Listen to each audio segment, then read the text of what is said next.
Hello বন্ধুরা, everyday cooking 1 2 3 চ্যানেলে স্বাগত জানিয়ে আপনাদের সাথে শেয়ার করব ভীষণ মজার একটি রেসিপি। যেখান থেকে দেখছেন কাছে কিংবা দূরে, আশা করি সবাই ভালো আছেন, ভালো থাকবেন, সুস্থ থাকবেন, সবার জন্যই দোয়া রইল। তো ভিডিওটি দেখার পূর্বে লাইক দিয়ে দেখে নিও।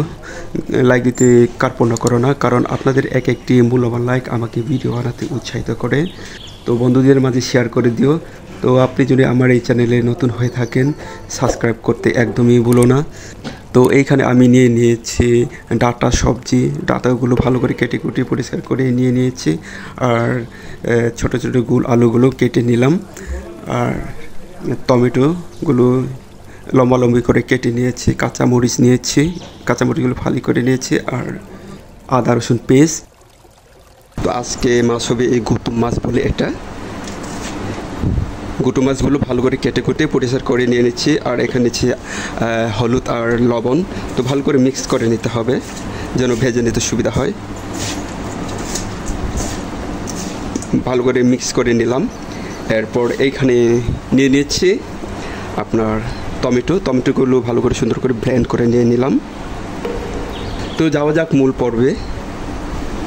তো অলরেডি চুলায় কড়াটা বসিয়ে দিয়েছি, তেলগুলো অ্যাড করে নিচ্ছি, মাছগুলো ভেজে নেব। তো তেলটা গরম করে নিচ্ছি, এরপর যে মাছগুলো ভেজে নেব। তো মাছগুলো কড়া করে ভাজা যাবেন, হালকা করে ভেজে নেব।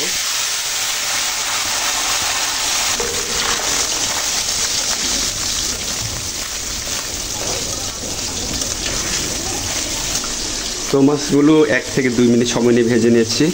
তো উঠিয়ে নেব।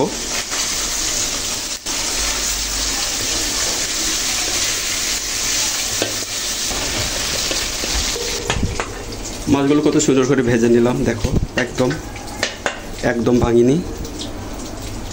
এরপরে যে বেটে রাখা পেঁয়াজগুলো অ্যাড করে নিলাম।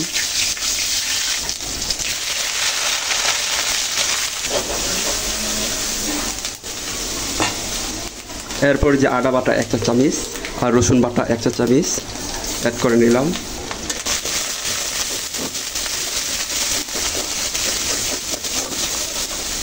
তো হালকা বাদামি কালার করে কষে নিতে হবে, যে মশলায় যে কাঁচা ফ্লেভার এটা যেন না থাকে। এরপর যোগ করে নেব স্বাদ মতো লবণ, প্রয়োজনে পরেও দেওয়া যাবে। এরপর ব্লেন্ড করে রাখা টমেটো অ্যাড করে নিলাম। তো হলুদের গুঁড়া 1 চা চামচ, আর ধনিয়া মশলার গুঁড়া 1 চা চামচ, আর জিরা মশলা 1 চা চামচ। আর মশলাগুলো যেন কষাতে সুবিধা হয় তাই হালকা পানি যোগ করে নেব, এতে মশলা কষাতে সুবিধা হবে। তো মশলাগুলো কিছু সময় নিয়ে কষে নেব, যতক্ষণ পর্যন্ত না মশলাগুলো হয়ে না আসছে। তো বন্ধুরা, মশলাগুলো কিছু সময় নিয়ে কষে নিলাম। এরপর যে কেটে রাখা কাঁচামরিচ অ্যাড করে নিচ্ছি। এরপর যোগ করে নেব আলু, এবার ডুমো করে কেটে নিয়েছি। ছোট্ট গুল আলু ছিল এটা। তো আলুগুলো এই যে মশলার সাথে কি সময় নিয়ে 2 থেকে 3 মিনিট সময় নিয়ে কষিয়ে নেব। হালকা আছে কষিয়ে নিতে হবে, তো এতে খেতে দারুণ লাগবে। এরপর ঢাকনা দিয়ে দেখে রাখবো।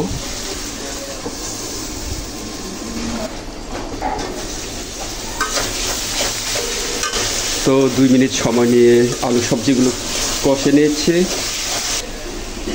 ডাটা সবজিগুলো দিয়ে দেব।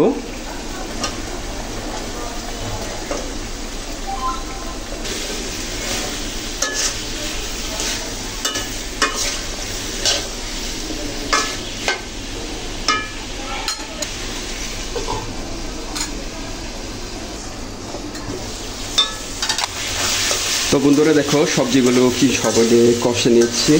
আমার সবজি কষানো একদম হয়ে গেছে। এরপর যোগ করে নেব ভেজে রাখা মাছগুলো। তো এরপর অ্যাড করে নিলাম পানি। তো আজকে ঝুল হবে। টমেটোগুলো লম্বা করে কেটে রেখেছিলাম, এগুলো অ্যাড করে নেব।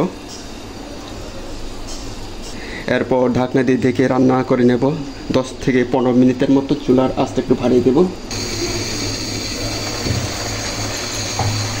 বন্ধুরা 10 থেকে 15 মিনিট সময় নিয়ে রান্না করে নিয়েছি, একদম হয়ে গেছে। চুলাটা বন্ধ করে দিচ্ছি। তরকারির ঝোলটা মোটামুটি শুকিয়ে নিয়েছি। তো আমার যে সকল ভাই ও বোনেরা যে যেখান থেকে ধৈর্য সহকারে দেখছিলেন, তো আপনাদের প্রতি আমার কৃতজ্ঞ রইল। এভাবেই পাশে থাকবেন, কাছে থাকবেন নিত্য নতুন রেসিপি দেখার জন্য। তো আপনাদের সহযোগিতায় একান্তই কাম্য। আজকে এ পর্যন্তই। আল্লাহ হাফেজ, সবাই ভালো থাকবেন।